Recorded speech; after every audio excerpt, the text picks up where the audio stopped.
Hey! Tambala na! At eto na sila, ang nag-iisang masugid na tagahanga ni Nicole Yala. Chris Chuper! Kasama ang nag-iisang die-hard fan ni Chris Chuper, Nicole Yala! Dear Nicole and Chris. Dear Nicole and Chris. Dear Nicole and Chris. Dear Nicole and Chris. Magandang.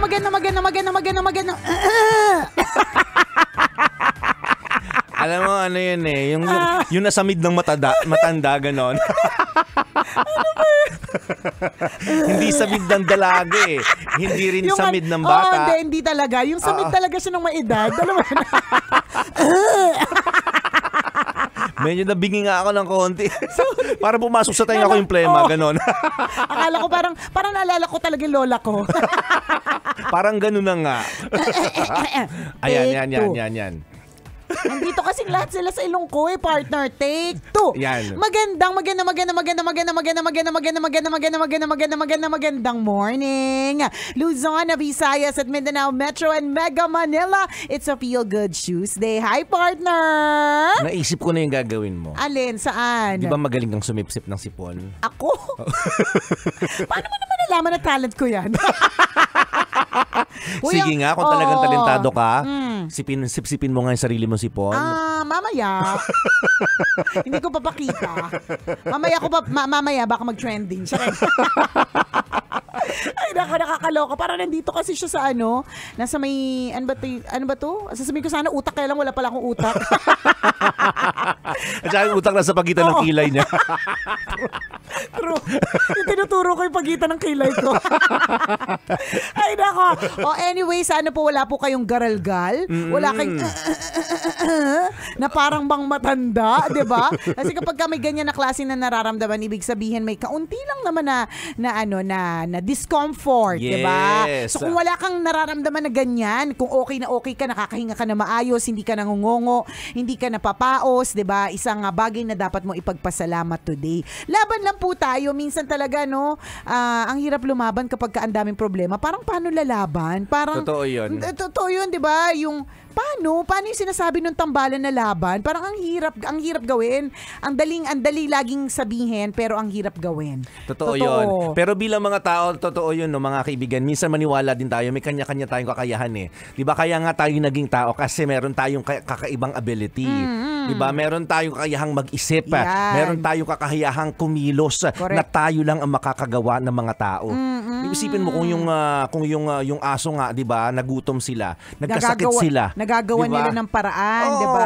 Paano pa tayo? Correct. Mas may kakayanan kumpara sa kanila. Correct, diba? So kung ano man po yung laban na yan na parang feeling mo, hindi mo alam kung paano mo lalabanan.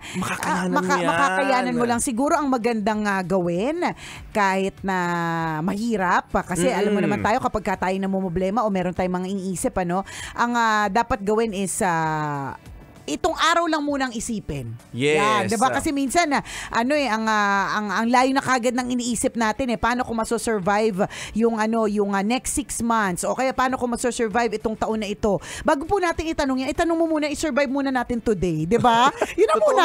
Itong buong maghapon. 'Di ba? Yun na muna kasi kung iisipin natin kung ano yung mangyayari bukas, of course okay 'yon. Okay 'yon yung iisipin, alamin kung ano bang dapat na kung ano mangyayari bukas. Pero kung lagi tayong problemado ng ganon, medyo malulurky talaga tayo na maaga. Ang hindi ending maganda. na pagkausap ka lagi ka mga ganyan ka. Hindi magandang epekto, ha? Tatanda ka na maaga, ganon. Totoo, hindi maganda yung epekto na sobrang maraming iniisip, di ba? Take each day at a time. One day at a time lang One po. day at a time tayo, mga kabisyo, di ba? Kasi totoo yun, pag inisip mo lahat na mga gagawin mo sa buong linggo, mas stress ka. At ang effect ng stress, alam naman natin hindi maganda. Correct, di ba? totoo. Unti-unti ka nakakaramdam ng discomfort, di ba? Worse, magkaroon ka na ng sakit dahil sa sobrang stress. Sipin mo na nga, hindi ka na nga masyado maganda. May sakit ka pa. Sipunin ka pa, may plema ka pa. Di ba ang pangit? Nakakatsaka. Pero of course, naiintindihan natin, hindi po madali na sabihin let go of stress. Hindi madali yung sabihin na laban lang sa mga problema. Pero wala namang, di ba, wala namang ibang gagawin. Habang nabubuhay po tayo, lalaban at lalaban at lalaban lang po tayo. Di ba? Pakatatag! Tandaan, the Lord sends help. Kung ano man yung pinagdadaanan mong pagsubok, the Lord will send help. Promise! Importante din, no? Na yung tinatawag natin, dapat kilala mo yung sarili mo para ma-prevent yung mga sitwasyon na hindi makakatulong sa'yo. Kasi Tama. pag kilala mo yung sarili mo, iiwas ka sa ganung klase ng pangyayari. True. Diba? Kunyari, pag alam mo na ang kahinaan mo ay alak, bakit ka madalas makikipag-inuman? Correct. Diba? Alam mo sarili mo, mahina kang uminom, huwag ka makikipag-inuman. Tama. Diba? Kumpara doon sa mga taong diba, kalakasan nilang pag-iinom, doon sila nakakakuha ng energy kasi may ganung tao din. Meron din, The more diba? na nalalasing, the more na nagiging energetic. Correct. Mas lalo Diba? silang para lumalakas sila, Yeah. di ba? Totoo Nagkakaroon yun. sila ng extra kapangyarihan. Yes, Sila yon, hindi ikaw strength yon. nila yun, Correct. Iba yung katawan mo, iba yung atay mo sa atay nila. Yeah. Baka ipinanganak silang mas malaki yung atay. Baka Totoo. yung atay nila kasi laki ng baga nila. Hindi ko alam. Atay sila na may konting tao. Correct. Ganon. Diba? Atay na muntik maging nilalang. Yan. Ganon sila. Sila yon. Kilala nila na sarili lang na gano'n. Katawan nila yun, Yes. diba? Ikaw, hindi ka ganon. Kung alam mo Correct. sa sarili mo na konting inom pa lang, talagang nahihilo ka, nagsusuka ka. Hindi mo nakokontrol ang Correct. katawan mo. Totoo, diba? Bakit mo gagawin at gagawin? Yes. Diba? Kung alam mo sa sarili mo na kapag sumobra ka sa kalahating guhit ng chicharon, diba? Kawawa naman, deprived ng sarap ng chicharon. Hindi. Okay lang naman kumain. Sa bagay, may ganun din, sensitive eh. Correct. Okay. Oo. Yung iba kasi, kung talagang kilala mo yung sarili mo, alam mo sa sarili mo na hanggang tatlong peraso ka lang. Yes. Na kapag lumagpas ka ng kalahating guhit, di ba? Nadagdagan Nahihilo ka na. Correct. Sumasakit na yung batok mo, nahihilo ka na, hindi ka Oo. na nakakapag-function na maigi. Yes. So, ba't mo kakainin po yung kalahating guhit, di ba?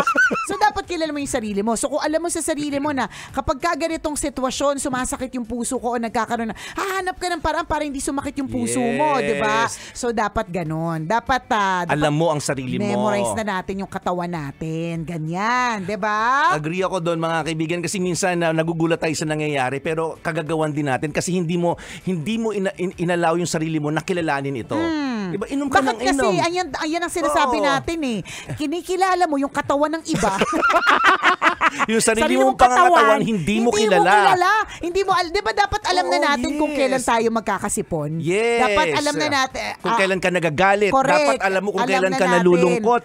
Oo, alam na natin pati kung ano nagpapasaya sa atin. Yes. Na kapag meron akong ganitong problema, ito yung matik na magpapasaya sa akin. Correct. Dapat alam natin yun. Ay, ang hirap kasi sa inyo. Ibang katawan, yung kinikilatis mo. Correct, ang inaaral ninyo. Gusto nyo kung saan lang sila sasaya, di ba? Pero ikaw, nakalimutan mo, may sarili ka pa palang kailangan mong intindihin. Totoo. At madalas nating nakakalimutan yun, mga kabisyohan, na dapat nating kilalanin muna ang ating mga sarili. Dapat Truth. yun muna. Bakit? Kasi kung alam mo yung sarili mo, di ba, hindi mo iaalaw na masira ito, hindi mo iaalaw na malungkot ka, Tama. hindi mo iaalaw na nadidistract ka ng ibang tao. Ang aalamin mo lang ano yung mga bagay na makapagpapasaya sa'yo. Correct. Kasi kilala mo ang sarili mo. Tama. So, dapat kilalanin mo yung sarili mo. Kung hindi mo Yes. pa siya kilala, ngayon, mag-umpisa ka na, Tanungin diba? mo, anong pangalan ko? Anong pangalan ko? Anong mga hobbies ko? Saan ako mahilig pumunta? Anong type ko sa isang lalaki? Yan, Diba? diba? Dito, mga ganung tanong, Hindi, parang tanga pero totoo. Dapat alam mo yun. Ako para sa akin, Anong gusto ko? yung sa sakit na nararamdaman, dapat konting pitik pa lang ng ngipin. Alam mo na kagad na ano na yan. Ako, yung tartar ko na naman, umaalagwa na naman Yan, yung mga kumakalas tartar. na naman sila. Correct, totoo. So, it's time. Dapat mga ganon, kabisado mo na yung katawan mo. Ganyan. Correct. Kapag ka medyo iika-ika ka na ng lakad, anong ibig sabihin niya? Kung kilala mo yung katawan mo, alam mong lumalaki ng ingrown mo. So, it's time, diba? It's time na ipatanggal yan. Yung mga ganong klase, nakakatawa man siyang isipin, diba? Pero, mas maganda. Halimbawa, partner, yung kati-kati sa katawan, dapat alam mo kung anong triggers yan eh. Kunyari, meron akong parte ng katawan na nangangati. Kanino mo mo, pinapakamot na naman niya. Alam ko kung kanino ko papakamot or kung ako lang ang dapat kumamot. Hindi, alam ko kung halimbawa uminom ako ng ganitong klase ng alak or kumain ako ng ganitong klaseng matamis or kumain ako ng ganitong klaseng milk tea. Alam ko na kagad na kapag Na may mangangati. Oo, na merong mangangati. Dapat ganun. Correct. Dapat yung hindi ka na nagtataka, ba't ako nangati? 'Di ba? Ano ba yung kinain mo? Tapos i-observe mo yung katawan mo. Ano ba yun? Kaya nga 'di ba kapag may mga nararamdaman tayo, tinatanong din naman tayo. Tama. Tapos naiinis tayo bakit tinatanong tayo ng doktor. Dapat ikaw mismo alam mo rin, 'di ba? Tama. Ganun. O, ulitin natin, minsan hindi po natin ginagawa yun. Minsan hindi tayo aware or minsan nakakalimutan natin. Diba, mabababaw lang po yung mga example na binigay natin. Pero kung mga buni at hadad lang po. At saka mga tartar. Mga mababaho po. Yung mga halimbawa po natin ay mababaho. Oo. Pero kung bibigyan natin kunyari na mas malalim na pagkilala yung sarili natin, ano yung mga happy triggers mo? Yan. For example, kasi kung alam mo yung happy triggers mo, iiwasan mo yung mga bagay na nakapagpapalungkot sa'yo. Diba? Bakit ka manonood, for example, ng mga malulungkot na movies? Correct. Kung alam mo na malulungkot ka rin after. Tama, na mabigat na ang tagal bago ka makamove on mula sa isang pelikula. Tama. Yan din ang dahilan, partner, kung bakit medyo tinigil ko na manood ng K-drama.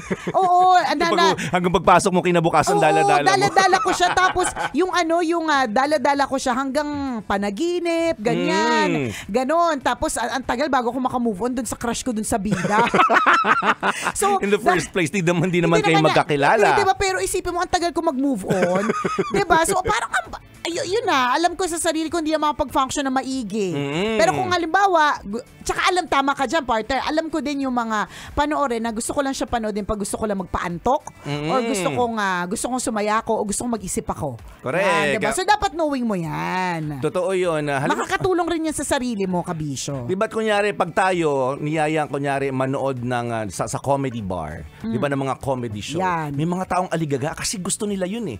Di ba? Correct. Alam nila magandang effect sa kanila. Tama. Pero may mga taong ayaw din pumunta kasi ang mindset nila, baka laitin ako doon. Correct. So alam ang nila, dami pa namang kalait-lait sa kanya. At least aware ka. Correct. So alam niya Diba? sa sarili niya, hindi ako pupunta doon. Or kung pupunta man ako, kasi lagi akong tinatawag ng host True. Kung pupunta ako, sisiguraduhin nandun ako sa kagilid-gilidan, nakasulok-sulukan, nakadilim-diliman, 'di ba? Para hindi ako mapansin. Oo. 'Di ba? Alam mo na. Correct. Kasi alam mo sa sarili mo, ay, maraming pwede maimpinta sa akin, 'di ba? So bakit pa ako pupunta sa isang lugar na alam kong mapipikon ako. Yes. 'Di ba? O kunyari, alam mo sa sarili mo, naaalibadbaran ka sa mga lugar na sosyal. O okay lang naman pumunta diyan paminsan-minsan. Pero wag mo araw-arawin kasi kakatihin ka. 'Di ba yung mga ganon? Oo, dapat alam mo sa sarili mo, ito sulat mo, kabisyo ha. Ano yung mga bagay na makapagpapaligaya sa iyo? Yun lang yung pwede mong maging direksyon ngayong araw na ito. Ngayong araw na lang na to. Ngayong araw na ito. Pero partner, hindi naman natin maiiwasan yung mga problema. Oo. Dadating at dadating din talaga diyan. Ang mahalaga lang is alam mo kung paano pagka may ganitong problema, alam mo kung anong gagawin. Yes. Diba? Siyempre, kapag ganito, may iniiyak kang... Kung alam mo sa sarili mo na pag may problema ka at yung isa mong kaibigan na pinakamalapit sa'yo, as in, mga 2 steps away, pag iniiyak mo yung i-chismis ka, sasabihin mo ba sa kanya? Hindi, di ba? Tama. Doon ka sa alam mong kapag sinabihan mo ng problema, iiyakan ka rin pabalik, tapos magbibigay ng magandang advice. Correct. Dapat yung mga ganong mga alaman. Dapat Ito mga alam mo. yung mga sabi namin, hindi naman bago ito. Kaya minsan kasi, alam na nga nating mali, di ba? Ginagawa pa rin natin. Correct. Alam na nga nating mali sa katawan natin, alam na nga nating nangangati tayo dito, alam na nga nating chinichismis tayo ng taong ito. Lapit pa tayo ng lapit dun sa taong yun. Di ba? So alamin mo, ano yung mga bagay na makapagpapaligaya sa'yo. Yun lang yung magiging focus mo Yun na lagi. muna. Ngayon, syempre, tama yung sinabi ni partner, hindi naman may iwasan yung mga bagay na nasa paligid natin na nagkukos din o nagtitrigger din ng sadness. Correct. Totoo naman so, yun. ngayon, pag alam mo ito nagtitrigger sa'yo ng sadness, iiwas ka doon. Lalagpasan mo yung daan na yun. Or kung di mo man kayang iwasan kasi kailangan mong daanan, 'di ba? Alam mo pa rin kung paano medyo kumandiret. Alam mo Correct yun yung parang tama. Gets niyo po ba yung kakandiret ka sa problema? Naiintindihan niyo po ba yan? Yung parang, Pwede rin. Kung saan ka komportable, pwede mag-jumping jacks. Ikaw, nasa sayo yan, di ba? Nasa sayo yan. Cartwheel, ikaw. Ibig sabihin, yung alam mo how to deal with it. How to manage kung paano may ma-manage stress. yung stress na yun. Kasi, yes, di ba, syempre, parte ko, limbawa, ang stress ay konektado sa trabaho. At hindi mo naman maiiwasan yung trabaho. Kailangan mo pa rin talagang gawin, di ba? So, dapat alam mo sa sarili mo, kapag ganito na medyo stressful, dapat maghahanap ako ng tulong. Or di naman kaya ay yung coffee break ko, talagang kakaririn ko yung coffee break ko. Yan, Ibig sabihin, uubusin ko lahat ng kape. Oo, ganyan. Kasi yun yung Di ba nagpapalakas sa akin. Diba? Malay natin, Oo. parte din naman natin i-judge. O papapakin ko yung kape. Pag hiwalay ko isang cup ng 3-in-1, di ba? Kung yung nagpapakalma sa'yo, anong gagawin natin, di ba? Totoo yun. At least alam mo yung gagawin. Correct. Yun yung parang way mo para kumandiret sa problema, kumandiret o Tama. madaanan yung pagsubok. Kasi Correct. hindi naman natin talaga maiiwasan Talagang dadating at dadating yung pagsubok. Ang tanong, di ba, papaano natin to i-manage? Yes. Di ba? At ang pinakamahalaga din dito, di ba, magdadasal tayo. Kasi di ba, hindi naman sinabi ni Lord, wala kayong problema. Di ba? Ang promise niya naman talaga is, tutulungan kayo sa gitna ng mga problema. Tayong lahat sa gitna ng mga problema. Hindi ang promise is, wala nang problema. Kasi hindi Hindi pwede. Laging merong problema, mukha pa lang natin, problema na natin, di ba? Kaya hindi ako nananalamin minsan. Pagising ko pa lang, iniiwasan ko talaga yung True. salamin. Diba? Kasi pag nakita ko yung sarili ko sa salamin, ang Poproblemahin laki na mo naman ng problema. Correct, di ba? So, mukha pa lang yan. Actually, partner, isang pisngi pa lang, kanang pisngi pa lang nakita natin, di ba?